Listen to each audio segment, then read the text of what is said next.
කවදාවත් වතුරට යට වෙච්ච නැතෙන් යට වෙලා ගියා. පාලම් ගියා. සතාන් සිව්පාවක් ගහගෙන ගියා. තවත් පැත්තක් හිතන්න. සමහර මිනිස්සු කලබලයට දුවද්දී හරක් ගැට ගහලා බල්ලෝ කූඩු වලට දාලා ඔබගේ ජීවිතේ ගන්න ওই ආත්ම භාවයට ලෞතර බුදුරජාණන් වහන්සේ සුනක ජීවිතේ ඉපදුණා. ලෞතර බුදුරජාණන් වහන්සේ බෝසත් අවදියේ ගවයෙක් වෙලා ඉපදුණා. එළුවෙක් වෙලා ඉපදුණා. හරක් වෙලා ඉපදුණා. මීහරක් වෙලා ඉපදුණා. තලගොයි වෙලා ඉපදුණා. කුරුල්ලෝ වෙලා ඉපදුණා. නයි වෙලා ඉපදුණා. සර්පයි වෙලා ඉපදුණා. බෝධිසත්වයෝ පවා අපිට ඔය ගැට ගහලා හිටපු සතා මම නම් කොහොම දුකකින්ද මා මැරෙන්නේ? ගැට ගහලා හිටපු හරකා මම නම් කොහොම දුකකින්ද මැරෙන්නේ? අලි පැටව බෝක්කු වල හිර වුණා. පාලම් වල හිර වුණා.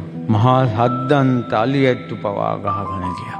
ඇස්සරලා බලන්ට සුනාමිය ගැන කිව්වට මේ 2000න් පස්සේ ඉපදිච්ච මේ ළමා ලපටින්ට ඕක මතක නැහැ. උන්ට මතකවත් නැහැ, තේරෙන්නේ නැහැ.